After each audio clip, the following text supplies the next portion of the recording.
Madam ನಿಮ್ಮ ಹೆಸರು ಹೇಳ್ರಿ. ನನ್ನ ಹೆಸರು ಮಾದೇವಿ ಕೆಂಬಾವೆ. ಹಾ ನಾವು ಸಿಂಧಿ. ಓಕೆ. ಮತ್ತೆ ಈ ಮೇಡಮ್ ಅವರು ಶೈಲಾ ಮೇಡಮ್ ಅವರು ನಮಗೆ ಏನದು ಬ್ಲಡ್ ಕೊಟ್ಟಿದ್ಗೆ ಏನದು ಬೆಡ್ ಮ್ಯಾಟ್ರಸ್ ಮತ್ತೆ ವಾಟರ್ ಎನರ್ಜಿ ಪ್ಯಾಡ್ ಇವೆಲ್ಲ ಕೊಟ್ಟಿದ್ದಕ್ಕೆ ನಮಗೆ ಬಹಳ ಅನುಕೂಲ ಆಗೈತಿ. ನಾನು ಸರಿಯಾಗಿ 3 ತಿಂಗಳಾಯ್ತು ನಿದ್ದೆ ಬರ್ತಿದ್ದಿಲ್ಲ, ಸರಿಯಾಗಿ ಊಟ ಹೋಗ್ತಿದ್ದಿಲ್ಲ, ಬರೇ ನನ್ನ ತ್ರಾಸೆ ಹೇಳ್ತಿದ್ದೆ. ನನ್ನ ಮಕ್ಕಳ ಮುಂದ, ನಮ್ಮ ಮಗನ ಮುಂದ, ಎಲ್ಲರ ಮುಂದ ಅಳ್ತಿದ್ದೆ. ನಮ್ ತ್ರಾಸಾಗಿ ಹಿಂಗೆಲ್ಲ ಆಗಿ ನಮಗೀಗ ಜ್ಯೋತಿ ಮೇಡಮ್ ಅಂತ ಹೇಳಿ ನಮಗೆ ಪರಿಚಯದವರು, ನಮಗೆ ಇದು ಮಗಳ ಫ್ರೆಂಡ್ ನಮಗ್ ಗಾದಿ ತರಿಸ್ಕೊಟ್ಟಾರ. ಅದರ್ಲಿಂದ ಮನ್ಕೋತೀನಿ. ಅಗ್ದಿ ರಾತ್ರಿ ಎದ್ರು ಮತ್ತೆ ನಿದ್ದೆ ಹತ್ತದ. ಮೊದ್ಲಾದ್ರೆ ನಿದ್ದೆ ಬರ್ತಿರ್ಲಿಲ್ವಾ?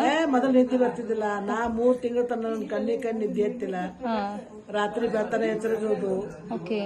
ಇದು ಬೆಡ್ ತಗೊಂಡ್ ಎಷ್ಟ್ ದಿನ ಆಯ್ತು ನೀವು? ಈಗ ತಗೊಂಡು 1 ತಿಂಗಳ ಆಯ್ತ್ರಿ. 1 ತಿಂಗಳಲ್ಲಿ ಚೆನ್ನಾಗಿ ನಿದ್ದೆ ಬರ್ತಿದೆ. ಈಗ ನಿದ್ದೆ ಬರ್ತೈತಿ ಆರಾಮ.